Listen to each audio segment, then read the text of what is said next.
Alhamdulillah nahmaduhu wa nasta'inuhu wa nastaghfiruh wa na'udzu billahi min shururi anfusina wa min sayyiati a'malina man yahdihillahu fala mudilla lahu wa man yudlilhu fala hadiya lahu. Asyhadu an la ilaha illallah wahdahu la syarika lah wa asyhadu anna Muhammadan abduhu wa rasuluh. Amma ba'd. Muslimin muslimat, tuan-tuan hadirin mukminin mukminat, mudah-mudahan malam ini sekali lagi kita berpeluang mendengar bacaan hadis Rasulullah sallallahu alaihi wasallam dan boleh mengambil manfaat daripada apa yang akan kita huraikan daripada hadis yang kita pilih pada malam ini. Hadis yang akan kita bincangkan ini diriwayatkan daripada Anas bin Malik radhiyallahu an di dalam sahih Imam Muslim. Lallahu ashaddu faraha bitaubati abdihi hina yatubu ilaihi min ahadikum kana ala rahilatihi bi ardin falah فانفلتت منه وعليها طعامه وشرابه فأيسى منها فأتى شجرة فاضطجع في ظلها وقد أيسى من راحلته فبينما هو كذلك إذ هو بها قائمة عنده فأخذ بخطامها ثم قال من شدة الفرح اللهم أنت عبدي وأنا ربك أخطأ من شدة الفرح. Hadis riwayat Imam Muslim. Maksud hadis, lallahu, sesungguhnya Allah. Lam di situ lam taukid, nak menunjukkan kuatnya ataupun sungguh, untuk menguatkan. Sesungguhnya Allah Azza wa Jal asyaddu farahan, sangat gembira, sangat faraha, gembira, bergembira, bitaubati abdihi hina yatubu ilaih, sesungguhnya Allah Azza wa Jal sangat gembira apabila seseorang hamba itu bertaubat kepadanya. Bahagian yang pertama ni nak dijelaskan kepada kita bahawa Allah suka, Allah gembira mana-mana hamba dia yang melakukan dosa, selepas dia buat dosa tu dia bertaubat. Allah suka dia bertaubat tu. Kemudian Nabi bagi permisalan, berbandingan. Nabi kata Allah lebih suka,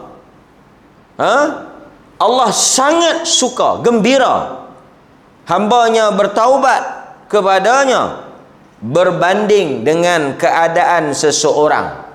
Ini Nabi cerita macam mana min ahadikum. Nabi buat satu perbandingan. Nabi kata ada salah seorang daripada kamu kana ala rahilatih bi ardin falah, yang mana dia ini berada di atas untanya, Di atas untanya. Rahilah.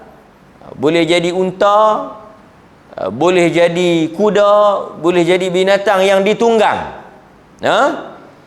Yang mana dia berada ardin falah, suatu kawasan yang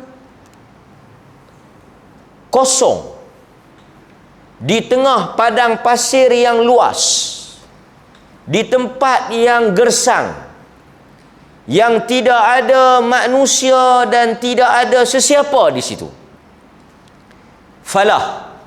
Sebab itu azan tu bukan falah, falah, artinya kejayaan. Tapi kalau Tok Bilal tu kata hayya 'alal falah, artinya marilah menuju ke padang pasir. Dia terus jadi lain. Kalau falah, kalau ha artinya kejayaan. Kalau falah, padang pasir lah. Padang pasir yang kering kontang, yang gersang, tanah yang luas, bi ardin falah, sahara yang tak ada orang, yang tak ada manusia. Kan? Siapa-siapa yang pernah pergi ke tengah padang pasir, tuan-tuan, kalaulah tersesat atau tercampak, ditinggalkan di tengah padang pasir tu, dia tak tahu nak pergi mana. Sebab kesemuanya sama. Kadang-kadang dia pusing pergi ke tempat yang dia mula tadi. Sebab dia tak ada beza. Kan? Kita tengok sama ya. Tak tahu nak pergi kanan ke, nak pergi kiri. Bayangkan dalam keadaan itu, kata Nabi, fanfalatat minhu wa 'alaiha ta'amuhu wa syarabuh. Dia naik unta, yang mana di atas unta tersebut terdapatnya bekalan makanan dan minuman. Kemudian tuan-tuan, unta yang dia naik, yang dia tunggang, yang ada makanan, ada minuman, bekalan yang dia bawa, hilang. Ni Nabi nak cerita situasi ni. Ini tuan-tuan kadang-kadang berlaku dalam kehidupan kita, tapi tidaklah seteruk ini. Ada di kalangan kita tuan-tuan yang mungkin dia pergi melancong ke, berjalan ke, Allah Azza wa Jal menguji dia. Dia mungkin kehilangan benda yang penting, beg dia ke, duit dia ke, dalam keadaan. Tapi kalau kita hilang duit di Malaysia ni tak ada masalah lah kan, kita boleh telefon ya. Ni hilang di kawasan yang tak ada siapa boleh tolong kita kan, dalam keadaan tak ada orang yang boleh kita panggil mai tolong kita kan. Ketika itu kata Nabi SAW, fa aisa minha, dia berputus asa untuk hidup. Habis lah. Dalam keadaan satu-satunya tunggangan yang ada bekalan untuk dia berjuang untuk hidup tu hilang. Tak tahu pergi mana. Dia nak berjalan pun tak tahu nak pergi tuju mana. Macam mana dia nak survive tu? Dalam keadaan itu tuan-tuan hadirin mukminin, fa'ata syajaratan fattaja'a fi dhilliha. Pasal itu kalau kita tengok movie, cerita yang real story, cerita yang berdasarkan kisah benar, yang mana ada manusia yang tersesat, perkara yang paling mengembirakan dalam hidup orang yang tersesat ni ialah saat dia ditemui oleh penyelamat. Tidak ada perasaan yang boleh menggambarkan betapa dia punya seronok kalau orang boleh jumpa dia. Kan, tersesat di hutan ke, tersesat dalam gua ke. Kan, tuan-tuan tengok macam saya cerita movie dokumentari. Kan, satu kisah yang dilakonkan semula. Peristiwa sekumpulan budak-budak remaja yang tersesat masuk ke dalam gua di Thailand dan mereka terperangkap. Yang mana tak boleh masuk ke dalam gua tersebut kerana banjir. Air masuk, hujan turun, masuk ke dalam gua tu, orang tak boleh masuk. Dan mereka tak boleh keluar, terperangkap. Dan cubaan untuk masuk tu gagal. Sehingga penyelamat yang nak pergi selamat tu mati. Sedangkan mereka yang terperangkap tu, akhirnya berjaya dikeluarkan. Tapi momen detik yang paling menyeronokkan, paling menggembirakan, setelah mereka berhari-hari duduk dalam tu tanpa bekalan makanan, duduk gelap dalam kawasan gua tu, tiba-tiba adalah beberapa orang penyelamat yang masuk, akhirnya jumpa mereka. Buat video, bagi tahu dekat orang yang di luar ni, kata mereka selamat. Tuan-tuan boleh bayang perasaan yang dirasai oleh mangsa yang mengalami kejadian tersebut. Tuan-tuan boleh pergi tanya, punya seronok seperti mati hidup semula. Memang dah tak ada harapan dah memang sangka akan mati. Tapi Allah Subhanahu Wa Taala mentakdirkan mereka dijumpai. Yang ni yang kita jumpa, orang kata mati hidup balik ni, kan? Ini apa yang Nabi SAW buat contoh. Kan, Nabi buat contoh. Nabi kata dia pun pergilah fa'ata syajaratan. Dia pergilah kepada satu pokok, fattaja'a. Dia pergi tidur. Dia pergi berbaring, berteduh fi dhilliha, di bawah pokok tersebut. Waqad aisa min rahilatihi, dalam keadaan dia rasa habis, tak ada siapa dah boleh tolong dia, dan tak mungkin untuk dia jumpa balik unta dia tadi. Dan dia rasa memang putus asa, dia telah putus asa, dia telah rasa mustahil, dia hanya duk fikir mati. Tuan-tuan kena selami ni. Bila saya baca contoh ni, tuan-tuan kena menyelami perasaan ini, tuan-tuan kena hayati perasaan ini, dan tuan-tuan kena membayangkan keadaan lelaki ni. Barulah tuan-tuan boleh faham hadis ni. Dalam keadaan mungkin tuan-tuan kita kena pituk, tuan-tuan dengan saya ni piduk tengah padang pasir. Tapi tak aci lah ramai-ramai, pituk seorang-seorang. Tak boleh bagi apa, telefon pun tak boleh bagi, apa pun tak boleh bagi, kan? Tok sana, berjalan balik mai, kan? Saya ingat mungkin sebahagian kita berkubur di padang pasir tu, kan? Nampak? Baik. Fa bainama huwa kadzalik, dalam keadaan dia rasa memang tak ada harapan, putus asa, putus harapan, gelap masa depan, menghitung masa untuk dia mati saja, tiba-tiba apa yang berlaku dalam hadis ni, kata Allah Subhanahu Wa Taala telah mendatangkan balik, kan? Fa bainama huwa kadzalik idza huwa biha qa'imatan 'indah, dia telah datang balik, muncul, dia tidak dia terjaga, muncul balik unta tersebut, kan? Dia punya tunggangan tersebut. Dia punya seronok, syok, gembiranya dapat balik, bukan unta tu, artinya dia dapat balik hidup dia, selamat daripada mati. Dia telah menyebut qala min syiddatil farh, oleh kerana dia terlampau seronok. Tuan boleh bayang macam mana dia punya seronok tu. Dia kata Allahumma anta abdi wa ana rabbuka. Ya Allah, anta, engkau, abdi, hambaku, wa ana rabbuka, dan aku adalah Tuhan engkau. Dia sampai seronok tu, dia tersasul, dia tersilap. Yang ni kita panggil sabqul lisan.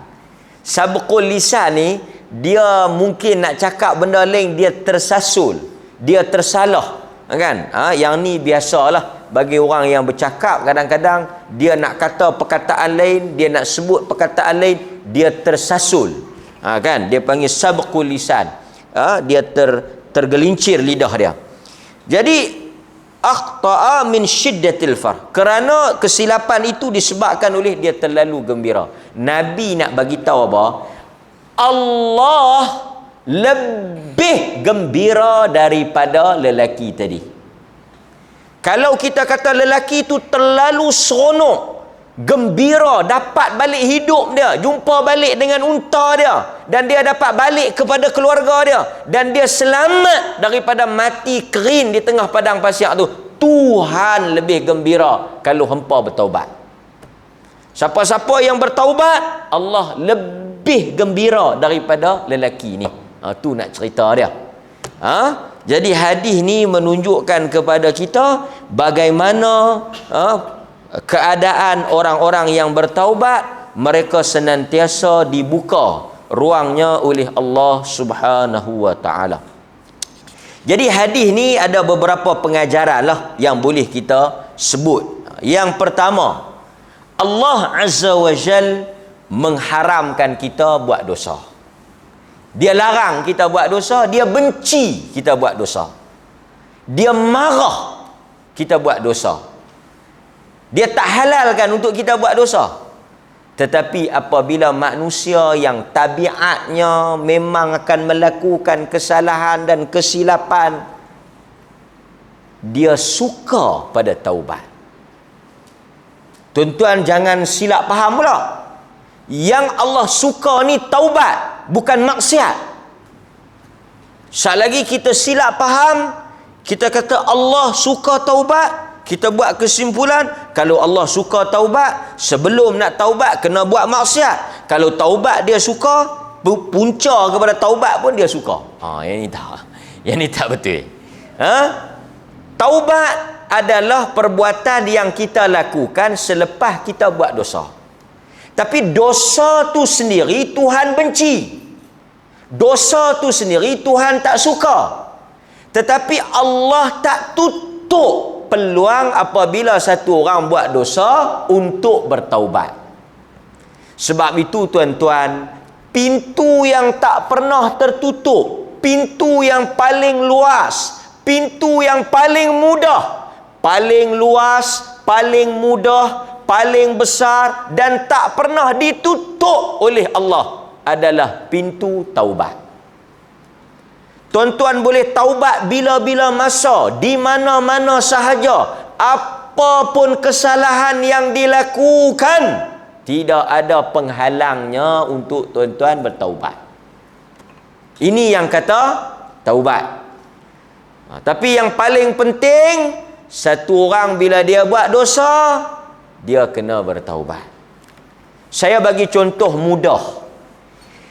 Allah larang Nabi Yunus alaihi salam tinggalkan kaum dia. Allah tak benarkan Nabi Yunus tinggalkan kaum dia. Nabi Yunus telah engkar dan langgar apabila dia telah tinggalkan kaum dia. Yang ni semua kita tahu. Akhirnya Nabi Yunus alaihi salam naik satu kapal. Perbuatan dia salah. Perbuatan Nabi Yunus tu salah.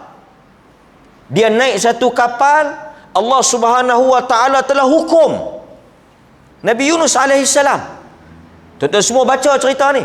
Ni kita ni tajuk Nabi ni. Kemudian tuan-tuan diundi kena Nabi Yunus, diundi kena Nabi Yunus, diundi kena Nabi Yunus, akhirnya dibuang Nabi Yunus alaihi salam. Bila dibuang, ditelan oleh ikan nun, paus. Makan Nabi Yunus alaihi salam, duduk dalam perut dia. Apa yang Nabi Yunus buat? Nabi Yunus telah langgar dengan dia meninggalkan kaum dia. Dan Allah Ta'ala telah ambil tindakan kepada Nabi Yunus. Tetapi apa yang Nabi Yunus buat? Dia telah balik kepada Allah Azza wa Jal dengan dia bertaubat. Sebab itu kita baca dalam doa Nabi Yunus alaihi salam, yang Nabi SAW kata, sesiapa yang ada masalah, besar macam mana pun masalah yang dia hadapi, kalau dia baca doa Nabi Yunus, Allah Ta'ala akan angkat masalah itu. Jadi tuan-tuan, masalah apa yang Tuhan tak boleh selesaikan? Masalah apa yang Tuhan tak boleh nak rungkai? Tak ada. Baca doa Nabi Yunus. Yang ni Nabi yang cakap, La ilaha illa anta. Tengok Nabi Yunus punya ayat, susunan kata dia. Tidak ada Tuhan yang berhak disembah dengan benar melainkan Engkau. Nabi Yunus memuji Allah Ta'ala, mentauhidkan Allah. Nampak? Kemudian Nabi Yunus kata apa? Subhanaka, maha suci Engkau. Nabi Yunus mensucikan Allah, memuja Allah Ta'ala. Kemudian Nabi Yunus mengaku, kuntu minaz zalimin, aku adalah daripada orang yang zalim. Zalim ni maksudnya buat dosa. Nampak tak? Ada 3 komponen. Mentauhidkan Allah, memuji Allah Subhanahu wa Ta'ala, dan mengakui kesalahan yang dilakukan. Dapat? Sebab itu Allah Azza wa Jal, dia suka manusia mengaku silap. Sebab itu Nabi kata, an-nadamah taubah. Menyesal dikira sebagai taubat. Siapa-siapa yang bila dia buat satu dosa, dia menyesal, Allah telah anggap itu sebagai taubat. Mengaku. Sebab itu Nabi Adam AS, dia langgar perintah Allah. Terang-terang dia langgar. Allah kata dekat Adam, wala taqraba hadhihi syajarah, jangan engkau dekat dengan pokok ini, aku tak bagi. Tapi Nabi Allah Adam AS langgar. Nabi Allah Adam AS makan pokok tu, buah tu. Allah Ta'ala larang. Dan Allah Ta'ala ambil tindakan. Qulnah bitu minha, keluar kamu berdua daripada syurga. Tindakan diambil. Apabila Nabi Allah Adam AS melakukan kesalahan, melanggar titah perintah Allah dengan ambil makan buah itu setelah ditipu oleh syaitan, apa yang Allah Ta'ala buat? Allah Ta'ala ambil tindakan pada Adam. Allah Ta'ala telah hukum Nabi Adam dengan dikeluarkan Adam daripada syurga. Tapi apa yang Adam buat? Allah Ta'ala marah. Tetapi Allah Ta'ala telah ajar kita macam mana Nabi Adam kembali pada kedudukan dia. Nabi Adam telah masuk semula ke dalam syurga. Allah Ta'ala telah mengangkat balik Nabi Adam. Sebab apa? Setelah dia melakukan kesalahan itu, dia taubat. Fatalaqqa Adamu min rabbih kalimatin fataba alaih. Quran sebut. Quran kata fataba alaih. Innahu huwat tawwabur rahim. Allah itu maha penerima taubat, lagi maha pengasih. Apa kata Adam? Rabbana zalamna anfusana. The same word, perkataan yang sama digunakan oleh Nabi Yunus. Zalamna, zalamtu, kuntu minaz zalimin. Pasal itu orang yang buat dosa ni kita panggil zalim. Zalim kat siapa? Zalim kat diri sendiri. Dia telah anaya diri dia sendiri. Orang yang buat dosa ni, dia telah naya diri dia sendiri. Sebab itu tuan-tuan, ramai orang yang buat dosa, bila dia mai cerita dekat kita, dia mai mengaku kat kita akan kata apa? Hang pi cari pasal. Hang pi cari penyakit. Tak ada siapa suruh hang yang pi buat pasal tu. Kan? Memang kita salahkan dia. Memang salah dia lah. Takkan salah tu imam. Sebab itu orang yang buat dosa ni dia kena mengaku. Kuntu minaz zalimin. Sebab itu tuan-tuan hadirin mukminin, Allah Azza wa Jalla telah sebut dengan jelas di dalam hadis ni, Allah suka kalau kamu buat salah, lepas tu kamu bertaubat.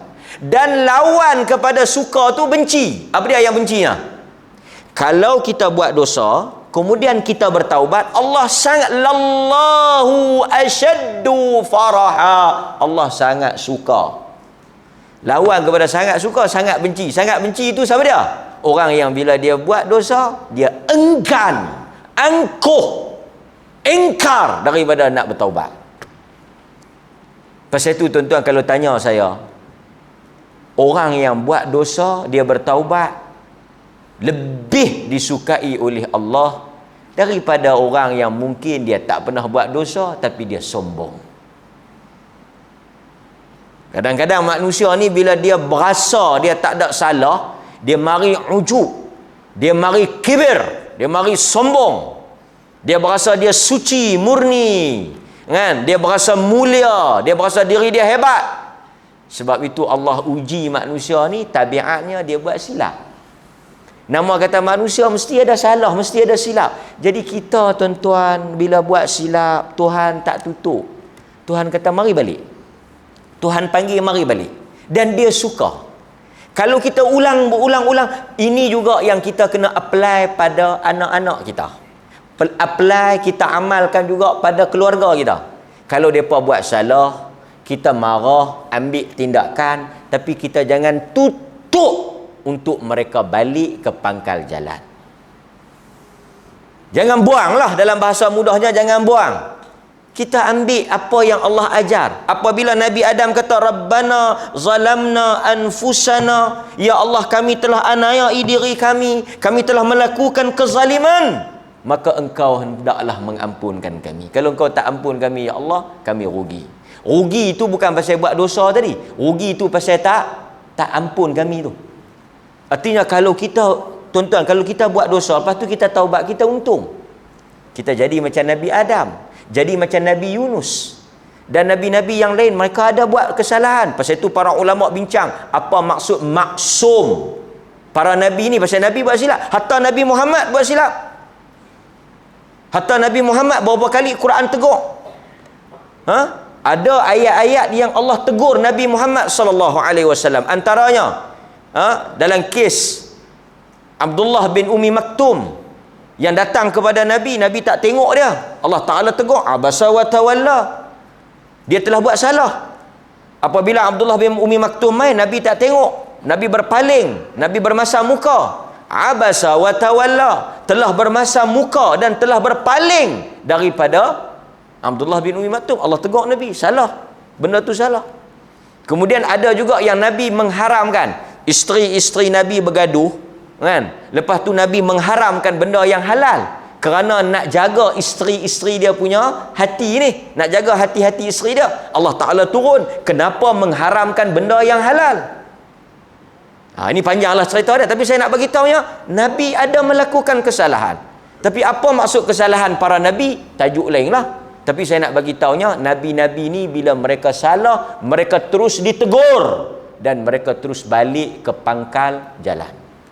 Nabi Adam salah, Allah hukum, dia bertaubat dan Allah terima taubat dia. Jadi kita nak ambil yang mana? Kita nak ambil Adam ke kita nak ambil Iblis? Ada dua ya, dalam hidup kita ni ada dua pilihan. Sama ada mencontohi jejak langkah yang diambil oleh Nabi Allah Adam. Dia salah, dia langgar, dia makan buah tu, dia bertaubat, Allah maafkan dia, Allah sayang dia. Dan tuan-tuan juga boleh pilih jalan yang kedua. Dah salah, dah silap, langgar, tak mau dengar, engkar, kekal sombong. Aba wastakbar. Bila Tuhan tanya pasal apa, dia boleh cakap ana khairu minhu, aku lebih baik pada dia. Tak ada langsung sifat nak tunduk, sifat nak mengaku salah, sifat nak apa? Nak tawaduk, tak ada. Ni panggil siapa? Iblis. Siapa yang salah duk pertahan kesalahan dia tu, duk berkerah dengan benda yang salah tu, duk kira nak menang juga, yang ni panggil iblis. Dia nak pusing bagi dia menang. Dia tak mau salah. Pasal apa? Pasal ego. Ini memang ada ciri-ciri iblis. Sebab itu kita tuan-tuan dalam hidup ni kena tanam betul-betul. Kita ni nak cari yang betul, nak ikut yang betul, bukan nak pertahan yang salah, nak menegakkan benang yang basah dak. Kalau salah, salah lah. Macam saya cerita kat tuan-tuan, sembang dengan orang nak menang ni, dia pusing boleh ke dia. Kan selalu saya bawa contoh kat tuan-tuan cerita yang masyhur, yang tuan-tuan selalu duduk dengar tu. Dua orang lelaki bersembang di tepi semut. Tiba-tiba terdengar bunyi benda bergerak. Berkatalah seorang lelaki kepada sahabat dia ni, aku rasa daripada bunyi tu macam kucing ke ataupun ni lah rimau ke apa ke, kan?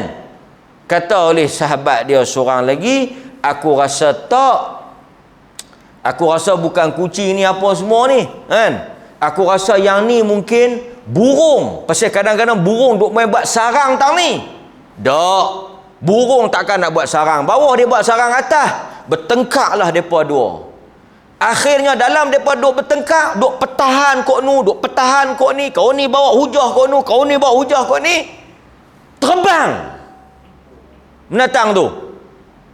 Menatang yang diperselisihi, yang didebatkan, yang didiskusikan, yang diwacanakan, yang didialogkan. Binatang apa tu? Terbang. Apakah jawapannya? Apakah jawapan? Binatang apa yang boleh terbang ni? Benarlah orang yang kata burung. Tetapi oleh kerana yang kata kucing, rimau apa semua tak nak mengaku kalah, dia mempunyai idea untuk berpusing. Dia akan kona juga. Dia akan putar alam, putar balik. Saya pusing, saya putar. Apa dia putar? Dia putar kat mana? Dia kata, hang tengok burung lah terbang. Dia kata, kucing lah ada sayap.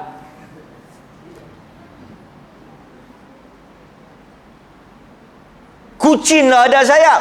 Jadi hang nak kata yang terbang tu burung, betul hang pun tak juga. Pasal apa? Boleh jadi kucing ada sayap. Lepas tu kita kata, oi, hang jangan merepek. Kucing apa ada sayap? Mana ada kucing ada sayap? Dia tanya balik, awak Allah tak boleh buat? Allah boleh buat ada kucing ada sayap? Saya tanya tuan-tuan, boleh tak Allah nak buat kucing ada sayap? Tuan-tuan mengaku. Tuan-tuan mengaku. Kalau berdebat, kalah dah. Terkena dah. Boleh tak Allah Ta'ala buat kucing ada sayap? Mustahil lah untuk Allah. Allah, ilmu Allah itu luas. Allah Maha berkuasa. Boleh tak boleh? Boleh. Itulah contoh dia. Maka tuan-tuan, sebab itu kesombongan ini adalah warisan daripada orang yang memang tak boleh terima kebenaran. Dia mesti nak menang. Macam yang iblis tu lah kan. Bila Allah Ta'ala tanya pasal apa hang tak mau ni, dia ada jawapan dia. Dia ada pusing dia. Ini yang kita kena ambil perhatian.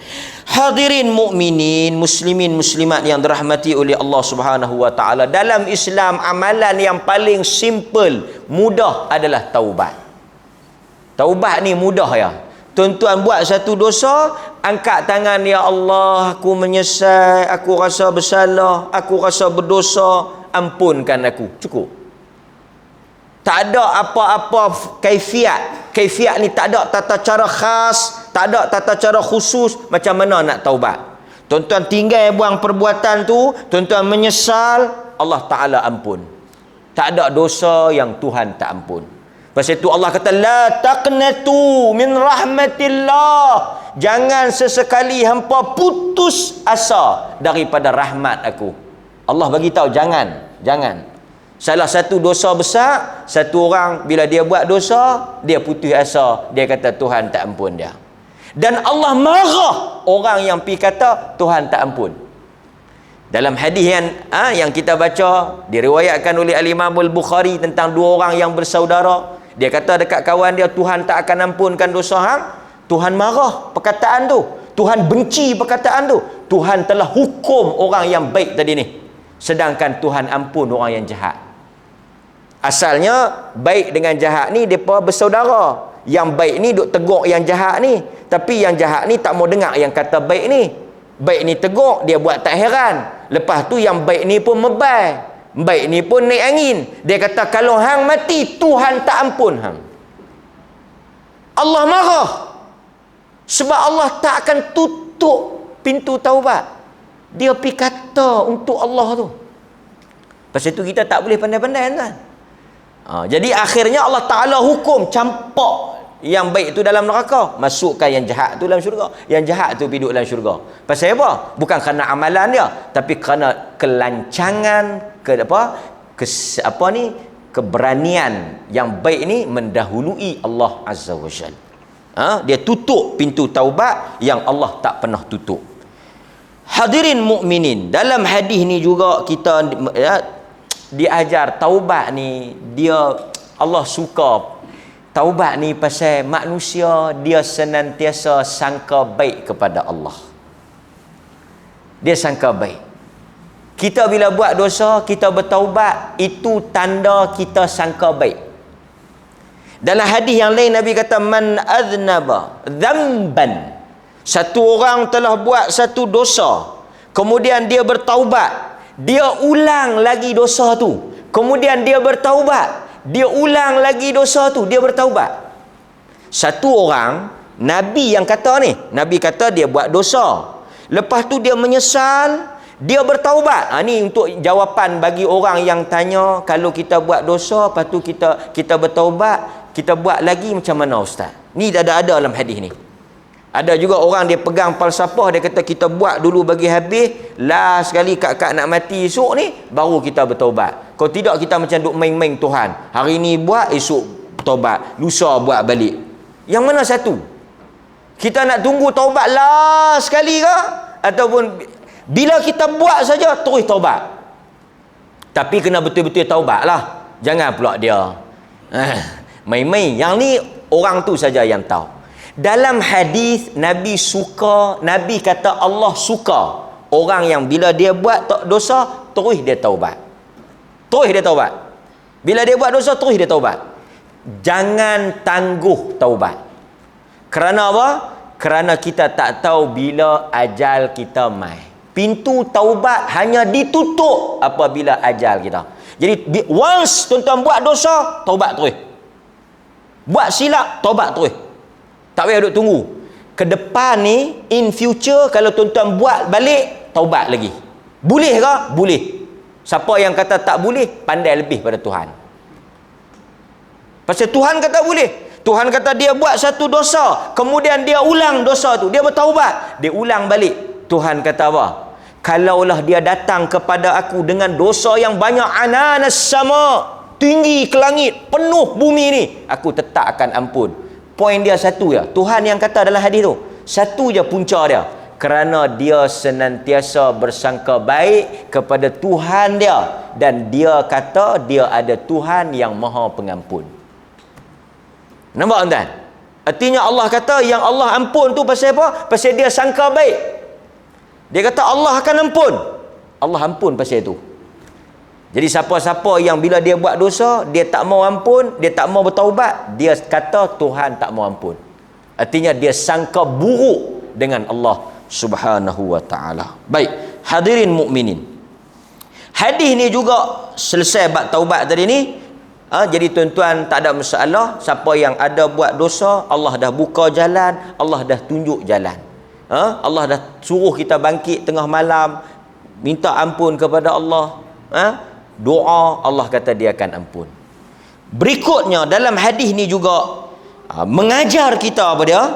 Allah Azza wa Jal tidak mengambil tindakan dan hukuman di atas perbuatan yang dilakukan kerana kesilapan dan ketelanjuran. Hadis ni dalil dia apa?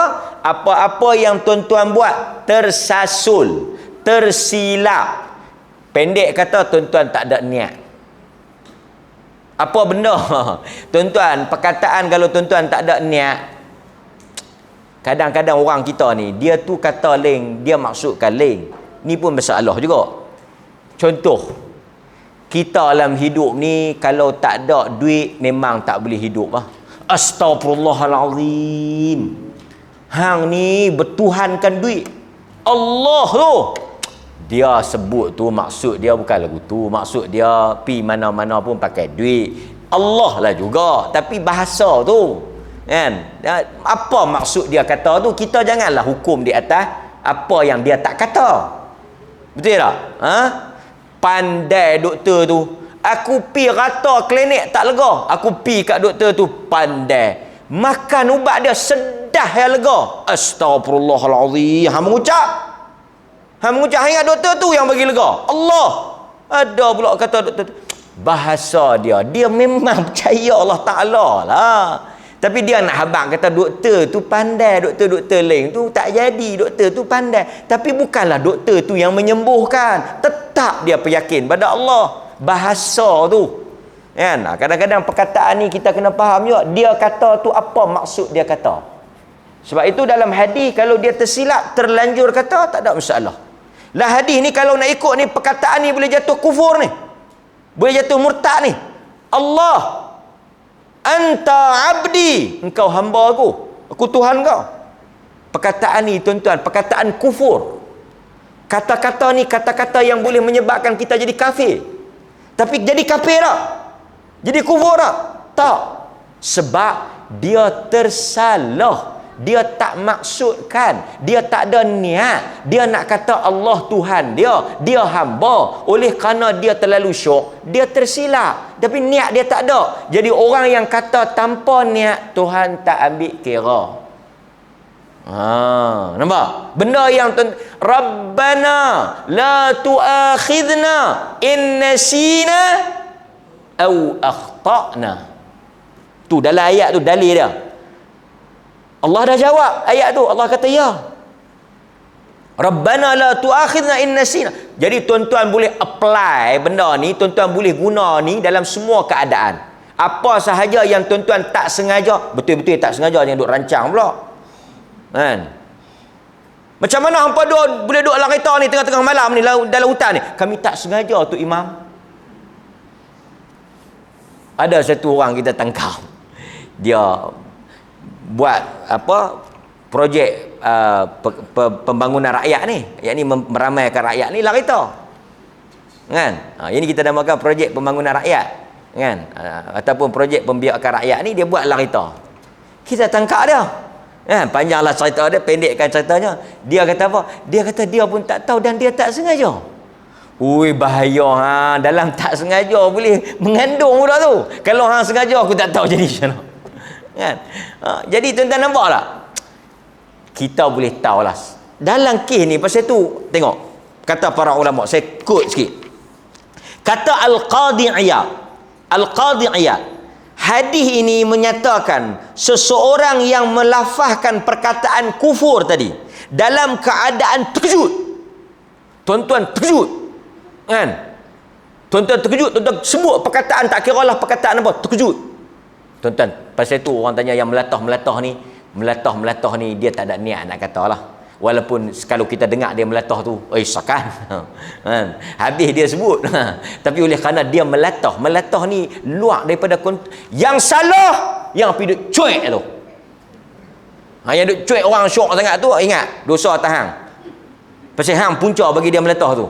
Yang dia melatah tu, dia punya beyond control, dia tak sengaja. Bukan kawalan dia. Kawan tu pergi cuek. Oi, apa? Dia syok. Hang kena. Kena. Kan? Saya pun tak sengaja pergi cuek dia. Mana saya tahu?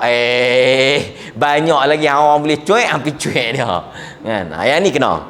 Kan? Kata Al-Qadhi Iyad, sekiranya seseorang itu melafazkan perkataan itu dalam keadaan terkejut, dalam keadaan dia tak sedar, dalam keadaan dia lalai, bukan dengan niat dia, maka kesemuanya itu dimaafkan.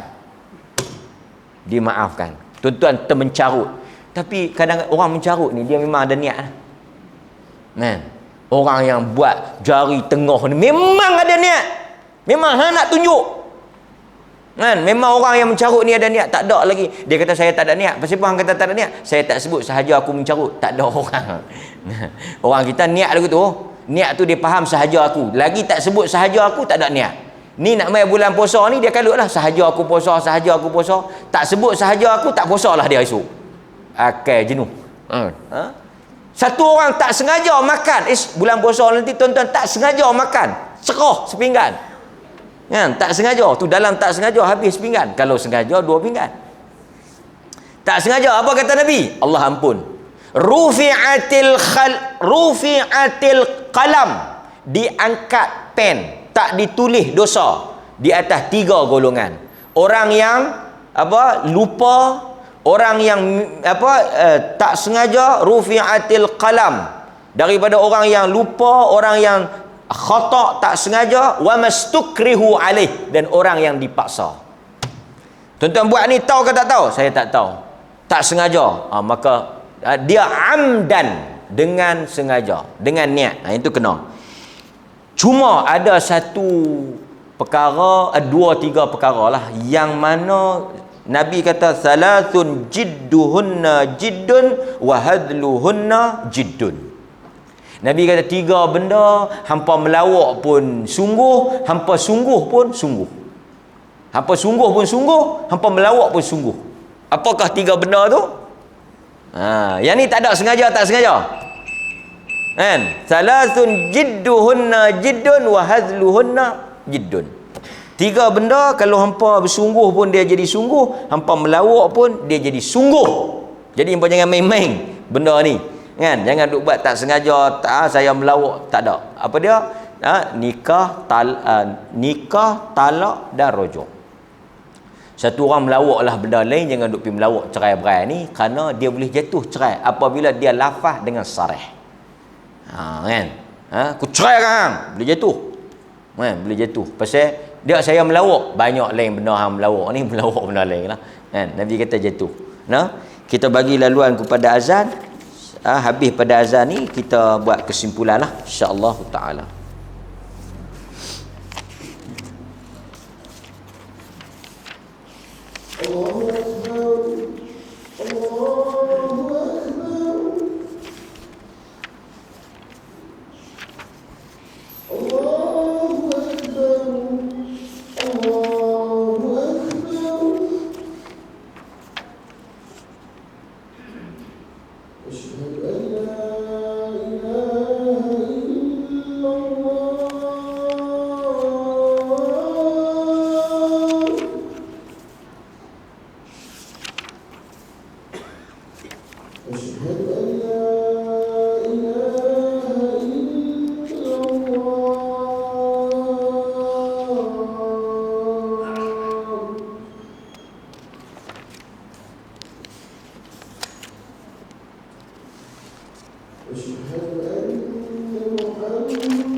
Okey.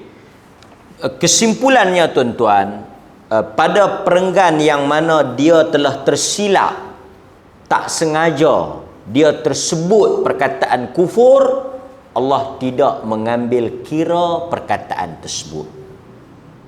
Jadi dimaafkan. Saya sebut hal ini untuk nak memudahkan tuan-tuan mengguna pakai kaedah ni dalam kehidupan tuan-tuan. Apa sahaja yang tuan-tuan buat di atas kesilapan, tuan-tuan tidak akan dikira berdosa. Tak berdosa tu satu bab lah, tapi kena rinci juga. Satu orang umpamanya dia tersilap, salat tak masuk waktu. Kita luahkan sikit pada fiqh. Salat patut masuk waktu. Syarat sah salat mengetahui masuknya waktu. Dia mangkit pergi sembahyang dalam keadaan dia tersilap, tak masuk waktu. Salat itu tidak sah. Tapi dia tak berdosa. Tuan-tuan kena ingat begini elok. Tak berdosa, tak semestinya tak payah apa? Qadha. Satu orang tidur, tak sengaja lah tu. Jaga-jaga dah keluar matahari, habis waktu subuh. Dia tak sengaja. Melainkan kalau dia tidur, dia dah jaga. Dia dah jaga, dia pergi tidur balik. Yang tu sengaja cari penyakit. Kan? Tuan-tuan yang tak tidur-tidur ni, yang tidur-tidur terjaga. Kau berapa dah? 10. Awak tak gerak, aku pun tidur. Kan, contoh. Jadi mereka tak sengaja. Dosa tak? Tak. Lepas tu mereka pun keluarlah pergi makan roti canai. Tak. Mereka kena qadha. Mereka kena ganti salat tu. Mereka tetap kena salat tapi tak berdosa. Dia beza dengan yang sengaja. Yang sengaja ni berdosa tu satu bab, ganti pun satu bab. Yang kawan ni dia tak berdosa tapi dia kena ganti. Dalam hal-hal yang lain pun semua pun samalah. Pasal tu kalau kita tanya, buat ni tahu tak? Saya tak tahu. Saya tak sengaja, saya tersilap. Saya tak, banyaknya dalam ihram. Dalam ihram. Dia tak perasan, dia tak tahu. Dia tersilap, dia terlupa. Dia langgar benda-benda dalam ihram ni, maka dia tak kena dam. Pasal apa? Pasal dia terlupa, dia tersilap. Kan? Yang kena ni jika perbuatan itu disengajakan. Pasal itu ada beza bunuh orang dengan sengaja, dibunuh balas. Tapi kalau dia bunuh tanpa sengaja, tak dirancang, tak ada niat, tak sengaja, dia pergi buat kau tu mati. Dia tak dibunuh balas, dia hanya bayar denda. Nampak? Dia ada beza tu. Pasal itu hadirin mukminin, antara rahmat Allah Subhanahu wa taala apabila dia tidak mengambil kira sesuatu yang kita lakukan di dalam keadaan kita tidak meniatkan untuk melakukan benda tersebut, seperti mana yang dilakukan oleh lelaki tadi. Kan? Lelaki tadi. Jadi kalau siapa yang pergi ikut Taib Busam tu, dia tak sengaja, dia tak tahu, dimaafkanlah. Kan? Itu kita boleh rincikanlah. Kan? Seperti mana yang ada di dalam hadis-hadis Nabi sallallahu alaihi wasallam. Kata Ibn Taymiyah rahimahullah, man fa'ala mahdhuran mukhti'an aw nasiyan lam yu'akhidhu Allah bidzalika wa hina idzin yakunu bimanzilati man lam yaf'alhu fala yakunu alaihi ithmun wa man la ithma alaihi lam yakun 'asiyan wala murtakiban lima nuhiya anhu. Tengok dia kata cantik. Dia kata sesiapa yang melakukan perkara yang dilarang, man fa'ala mahdhuran, sesiapa yang pi buat benda yang dilarang dalam keadaan mukhtian, dalam keadaan dia salah, dia tak sengaja. Nombor satu, dia tak sengaja. Nasian, dia lupa. Lam yu'akhidhu Allahu bidzalika, Allah Ta'ala tak ambil tindakan di atas benda yang dia langgar tadi. Kerana apa? Kerana orang yang melanggar dalam keadaan dia tak sengaja, dia lupa, dia seperti tak buat benda tu. Maknanya tak rekod, off record. Tak tulis langsung. Bukan tak ada catatan, tak catat langsung, macam tak buat ah. Pasal apa? Pasal dia buat tak sengaja dan dia terlupa. Makna tak ada rekod kata dia buat. Maka sesiapa yang tak melakukan benda tu, maka tak ada lah dosa, dan siapa yang tak berdosa taklah dikira menderhaka. Maknanya orang macam ni clear. Tapi mukhtian au nasian, tak sengaja dan terlupa. Kan? Jadi ini satu lagi yang terpaksa lah, kan? Jadi tuan-tuan boleh faham, apply dalam kehidupan kita. Dan hadirin mukminin, apabila kita bertaubat, istighfar, Allah Ta'ala akan murahkan rezeki kita. Al-Hasan Al-Basri, imam tabi'in, Al-Hasan Al-Basri, orang pernah datang tanya kepada dia. Dia kata, saya mempunyai masalah, sudah lama berkahwin tapi tak dikurniakan anak. Kata Al-Hasan Al-Basri, kau balik istighfar, minta ampun, bertaubat. Datang orang yang kedua, dia kata, wahai tuan imam, saya ada menanam tanaman dan tanaman saya dah lama tak kena hujan. Al-Hasan Al-Basri kata, kau pergi balik, kau pergi istighfar, taubat, Allah Ta'ala akan buat turun hujan kat ladang kau.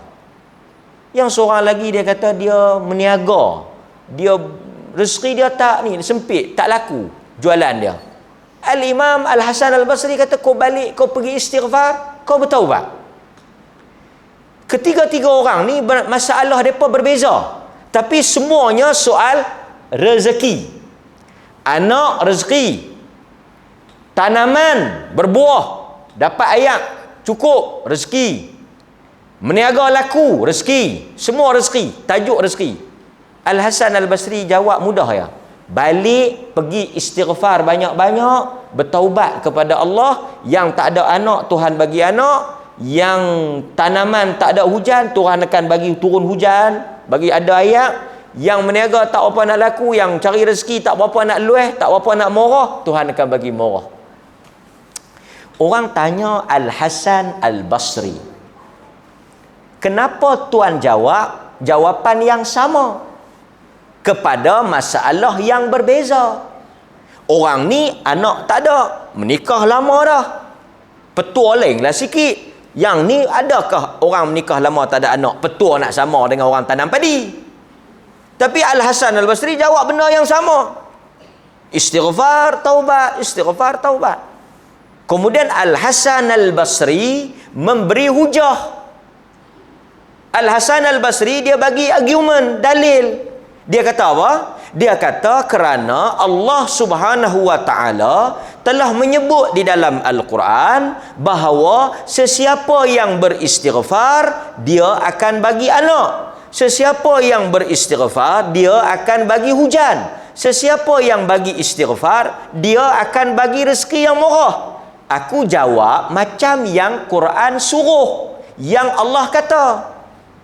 Tuan-tuan pernah dengar ada ayat tu? Al-Hasan Al-Basri baca, "Fakultu astaghfiru rabbakum innahu kana ghaffara." Nabi Nuh kata kepada kaum dia dalam surah Nuh, "Fakultu astaghfiru rabbakum." Hendaklah kamu beristighfar kepada Tuhan kamu. Innahu kana ghaffara. Dia adalah Tuhan yang Maha Pengampun. Dan kalau kamu bertaubat, kamu beristighfar, minta ampun, Allah Ta'ala janji, yursilis samaa alaikum midrara. Dia akan buat turun hujan. Tengok. Yursilis samaa alaikum midrara. Wa yumdidukum bi amwalin wa banin. Dia akan memperbanyakkan harta dan anak. Jadi Hasan Basri ni dia jawab berdasarkan ayat tadilah. Itu petua nak boleh anak, itu adalah pedoman nak dapat rezeki yang murah dan nak bagi hujan turun. Jadi jawapan Al-Hasan Al-Basri ni berdasarkan apa? Ayat Al-Quran. Sebab itu tuan-tuan, saya menasihatkan diri saya dan tuan-tuan, kita istighfar ikhlas kerana Allah. Mohon Allah Ta'ala ampun dosa kita. Sama ada kan, Allahumma ghafirli zambi kullahu diqqahu wa jillahu wa sirrahu wa alaniyatah. Ya Allah, ampunkan dosaku keseluruhannya, yang kecil dan yang besar, yang terang ataupun yang tersembunyi, semuanya. Sirrahu wa alaniyah, yang tersembunyi ataupun yang nampak, engkau ampunkan. Allah akan bagi murah rezeki. Cukuplah kita dengan panduan, pedoman yang ada dalam Quran dan hadis. Tak perlulah kita nak pidu amal petua-petua yang datang daripada mana halatah. Sedihlah ajak orang petua nak ambil rezeki amalan yang direka sendiri. Dia reka amalan tu, tak ada lah hadis. Lepas tu dia pergi kata petua bagi murah rezeki. Soalan yang pertama saya nak tanya, rezeki siapa nak bagi? Rezeki ni siapa nak bagi? Jawapan dia Allah Subhanahu Wa Taala. Jadi kalau kita nak Allah Ta'ala bagi rezeki kepada kita, ikut cara yang dia ajar. Macam mana nak tahu cara yang dia ajar? Tanyalah Nabi yang dia hantar. Hang ustaz ke, hang siapa ke, Allah tak hantar hang, Allah hantar Nabi. Jadi jangan reka. Lepas tu bila orang nak dah tahu kata tak ada hujah, tak ada dalil, mereka pandai-pandai ke diri, pandai-pandai duk petua ke diri, tak ada sandaran hujah, dah tahu memang tak boleh jawab, habaq siap-siap. Siapa yang nak tanya, nak buat sudah, tak buat sudah, mana boleh. Ni tak boleh jawab macam ni. Satu orang dia semayang, dia sujud dulu, lepas tu baru dia rokok. Kita tanya dia, bukan rokok dulu ke baru sujud? Hang nak buat sudah, hang tak mau buat sudah. Hang nak rokok dulu boleh, hang nak sujud dulu boleh. Masing-masing punya semayang, ikutlah. Mana boleh jawab macam tu? Ni ada ni video satu orang ustaz, Masya Allah, la hawla wa la quwata illa billah, wallahul musta'an. Dah mereka pandai-pandai sandar pada agama. Bila orang nak tanya sumber dalil, dia tak boleh jawab. Dia kata ni Wahabi duk kalut tanya, kalau nak buat sudah, tak buat sudah. Kalau dia kata petua tok dia, petua siapa ke, orang kampung dia ke apa, kita pun tak mau tanya. Tapi bila dia kata petua yang berkait baca Fatihah, baca nu, baca ni, bahayalah pasal benda tu disandarkan kepada agama. Kalau semua orang boleh reka masing-masing, tak payah datang Nabi. Tu tuan-tuan, kita nak kena ingatkan diri kita. Ini teguran umum, nasihat umum, tak ada kena-mengena dengan siapa. Cuma bila dia berkait dengan agama, kita nak kena hati-hati. Nak kena hati-hati tuan-tuan. Petua amalan nak boleh anak, dia ajak mai ikut nu, dia ajak mai ikut ni. Istighfar. Istighfar. Siapa ajak istighfar? Dalam surah Nuh. Itu jawapan kita. Mudah-mudahan dengan taubat kita, dengan istighfar kita, Allah Ta'ala melapangkan rezeki kita dan memudahkan urusan kehidupan kita. Kerana salah satu penghalang daripada masuknya hidayah dan rezeki adalah titik-titik hitam yang melekat pada hati kita. Wallahu ta'ala a'lam wa sallallahu ala nabiyyina Muhammad wa ala alihi wa sahbihi wasallam walhamdulillahi rabbil alamin. Wassalamu alaikum warahmatullahi wabarakatuh.